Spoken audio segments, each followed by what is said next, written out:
The Old Way is a new Western starring Nicolas Cage as an old gunslinger who must come out of retirement after the son of a man he killed years ago shows back up to seek his revenge. Look, did I wake my ass up to come watch this movie at 11 o'clock in the morning? Is this a random movie released in January I knew very little about going into it? Am I probably going to forget about it shortly after talking about it? And the answer to all those questions is a very obvious yeah.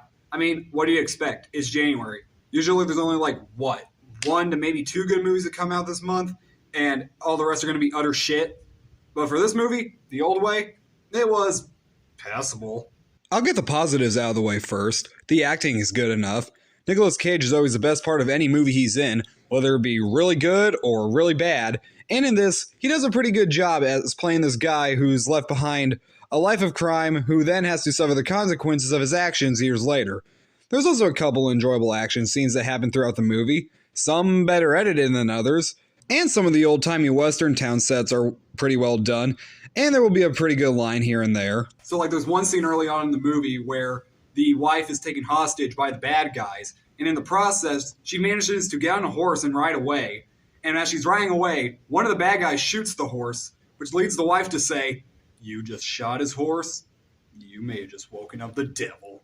And earlier in that scene, she throws laundry at one of the bad guys and kicks him in the balls. And the main bad guy says to him, "You just got your ass kicked by a woman doing laundry. Are you sure you have balls?" But besides all that, this is a very by-the-numbers Western. Even the devil line I just mentioned, you could probably find a similar line like that in 5 other Western movies. You know it's going to be a very generic January movie when in the first 5 minutes of the movie starting, I figured out literally every little thing that was going to happen from beginning to end. So you know how I mentioned in the plot synopsis that the bad guy is the son of a man that Nicolas Cage's character killed years ago? Well, not only is that the big reveal of the movie, but it's in the plot synopsis on IMDb. So really, I'm not spoiling anything with telling you that. Some of the editing also isn't the greatest, which is mostly during the shootout scenes, particularly the one in the very beginning.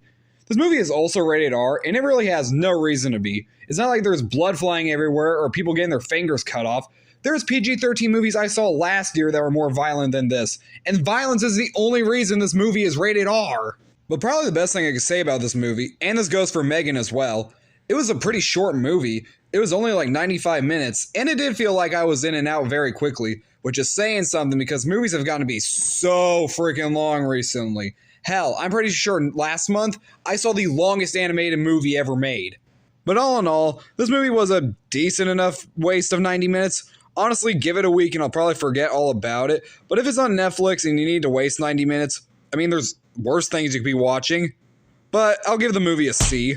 I will say this though, I was a little shocked to find out that this wasn't some streaming movie on Amazon or Vudu. I thought it was some random VOD movie that just got thrown in a couple theaters to make a few extra bucks. Thanks very much for watching, you guys. And next week I plan to be back with House Party, A Man Called Otto, and Plane.